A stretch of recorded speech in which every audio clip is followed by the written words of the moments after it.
Hi students, this is Suchadatta, SST teacher, and now I will be teaching you the third chapter of History class 8th. The name of the chapter is Ruling the Countryside. In the previous chapter, we have already understood that East India Company has become the Diwan of Bengal on 12th August 1765. It was at this time that Robert Clive got the Diwani from the Mughal Emperor. The event happened in a small tent of Robert Clive along with few Indians and few British soldiers as witnesses. But the East India Company actually tried to give this event a majestic appearance by painting it in a big way, for the simple reason that it was definitely a very big event in their life. Because once they got the Diwani of Bengal, they were able to become self-sustained. Now they needed no gold or silver from their homeland to actually buy the things that they wanted to in the country. Now they could generate revenue which could actually bear all their expenses in India. But after they became the Diwan of Bengal, there were two things that they had to focus on. The first was that they had to focus on the administrative part of Bengal. Besides, the revenue which they were to collect now had to be used in a wise manner. Therefore, the Britishers now had to do a job which could bring in a greater image to them. Over the years, the East India Company had also realized that they are an alien power.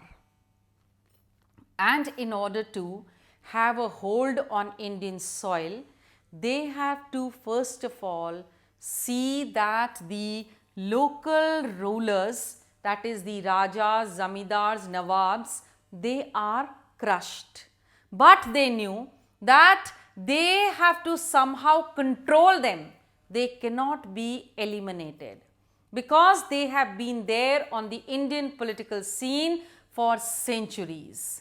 Therefore, they had to control the local Rajas, but in a very, very shrewd manner.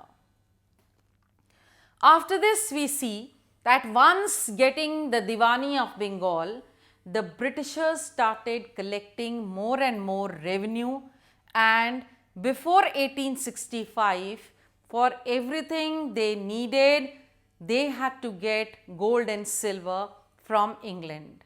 But after 1865, the things really changed and they started becoming very rich. Now, when so much of extraction was done in Bengal, naturally there had to be severe effects on the Indians. And these effects were visible in the rural areas by the fact that the peasants felt insecure, that the peasants felt that they had to pay much to the Britishers and they were left with nothing.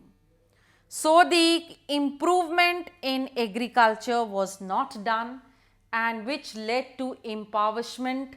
Beside, the artisans tried running away because there was nobody to give them a heritage. So the agricultural products, the artisanal products, both had a very, very bad effect.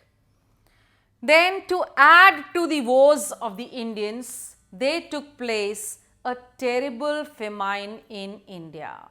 So, all this was in fact the effects of the extraction which the East India Company was doing in India.